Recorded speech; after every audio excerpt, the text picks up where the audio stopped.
Depois de 20 anos, o Talibã assume o controle do Afeganistão e uma multidão invade o aeroporto de Cabul. Eu sou a Maria e ao meu lado eu tenho Esther e Leandro. No episódio de hoje, explicaremos sobre a origem do Talibã e o porquê ele é temido pelos principais países e pela própria população. Rádio Geográfica, podcast de educação, ciência e cultura.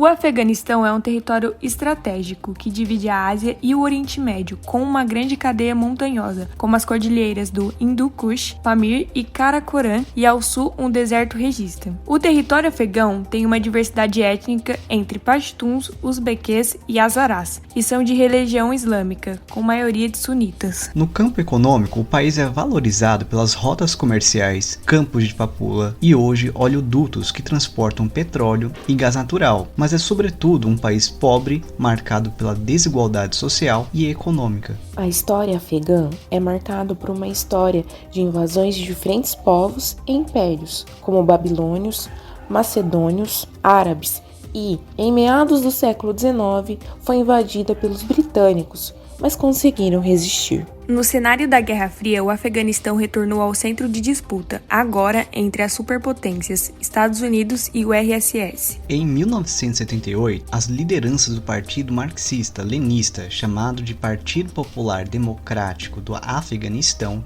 derrubaram o poder e deram início a um plano radical de reformas marcado pela centralização da economia, perseguição a adversários e um caráter anti-islâmico. Grupos armados islâmicos desafiaram o governo pró-Moscou e, com isso, a União Soviética, temendo pela segurança de suas fronteiras e de derrubar um governo aliado, invadiu o Afeganistão em dezembro de 1979 com 30 mil soldados. Nessa guerra, os chamados de Mujahideen, que traduzido do árabe significa muçulmanos que lutam em nome da fé ou da comunidade muçulmana, declararam a Jihad, a Guerra Santa, e resistiram contra os soviéticos. Esse grupo islâmico teve apoio financeiro e armas de quase 40 bilhões de dólares dos Estados Unidos e da Arábia Saudita, e no fim conseguiu evitar a dominação soviética, que retirou suas tropas em 15 de fevereiro de 1989. A guerra que fez entre 6 mil e 2 milhões de mortos afegãs e que culminou na derrota soviética no Afeganistão.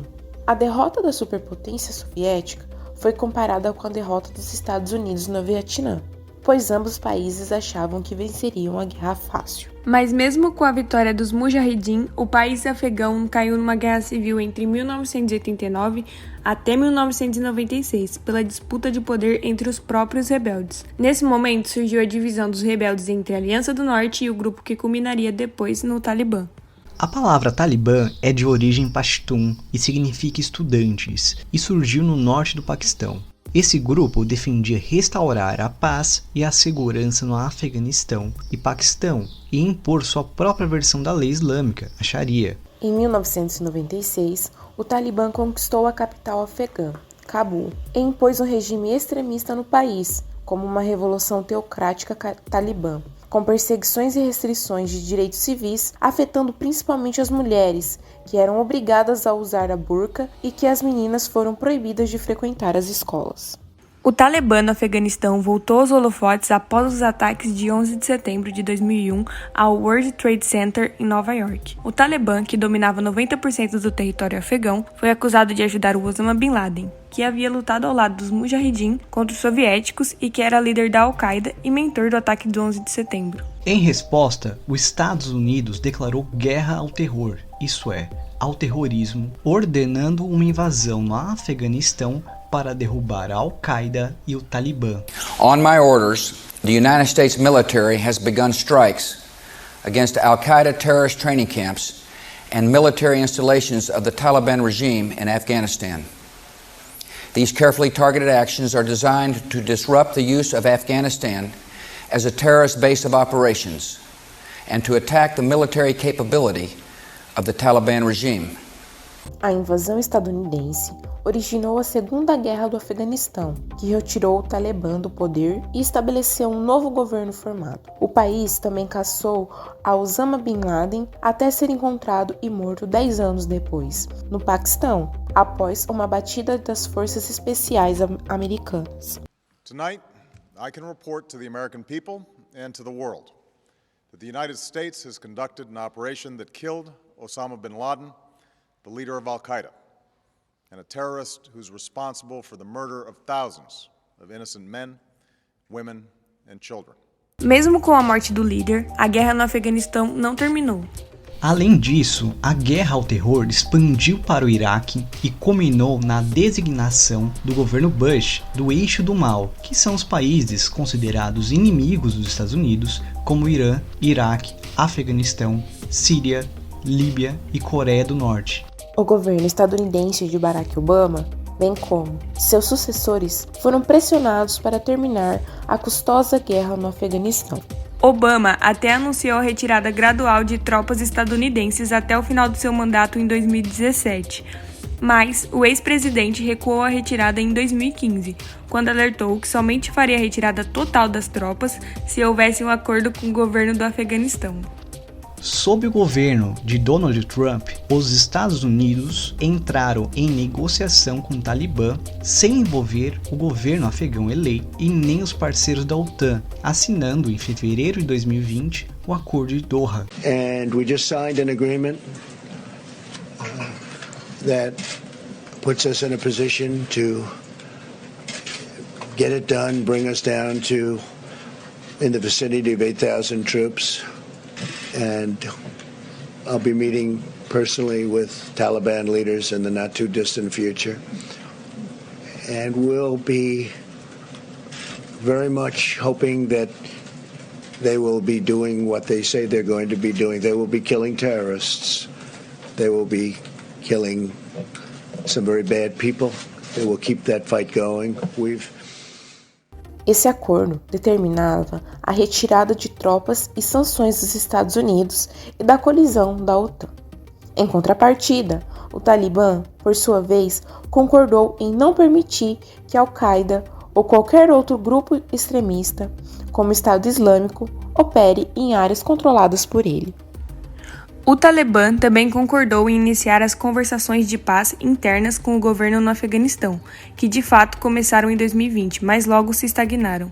No governo de Joe Biden, foi anunciado em abril de 2021 o fim da guerra no Afeganistão, com a retirada gradual das tropas dos Estados Unidos e da OTAN até o dia 11 de setembro, no 20º aniversário dos ataques em Nova York.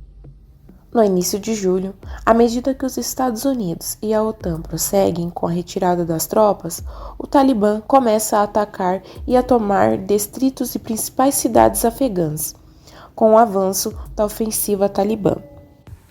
Pouco tempo depois, em 15 de julho, a capital, Cabul, depois de 20 anos, também foi retomada pelos talibãs, cujo avanço simboliza a tomada de controle do país.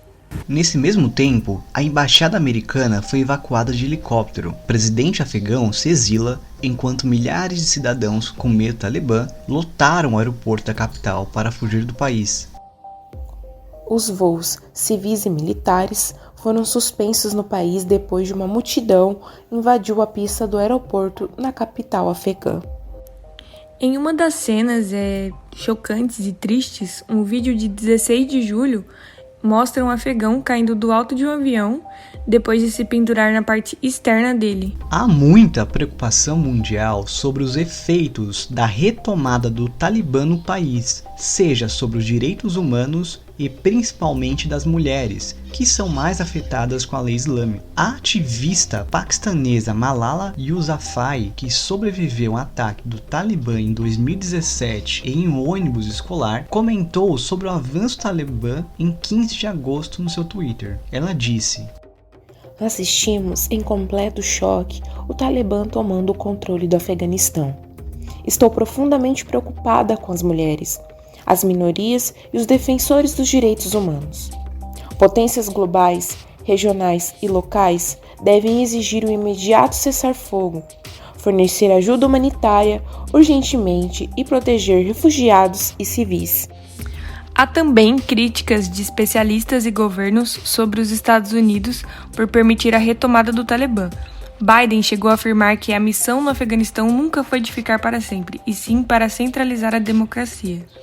O primeiro-ministro britânico Boris Johnson afirmou que nenhum país deverá reconhecer o Talibã como governo do Afeganistão. Em contrapartida, a China já prometeu relações amistosas com o governo talibã, assim como a Rússia e o Irã também assinaram favoráveis ao novo governo. Por sua vez, o Talibã, que busca trabalhar na formação do novo governo, apresentou inicialmente uma imagem de moderado. Disse que buscará respeitar a liberdade de imprensa, que não deseja vingança contra ninguém e prometeu anistia geral e que mulheres podem trabalhar e estudar dentro da lei islâmica, que, como já é dito, é uma lei que limita os direitos dos civis e principalmente das mulheres. A promessa de paz durou pouco. No dia 18 de agosto, o Talibã reprimiu duramente uma manifestação contrária à substituição da bandeira do país pela do grupo. Ao menos 3 pessoas morreram e 12 ficaram feridas. No dia 19 de agosto, o Talibã abandonou o tom mais moderado ao restituir o nome do país para Emirado Islâmico do Afeganistão,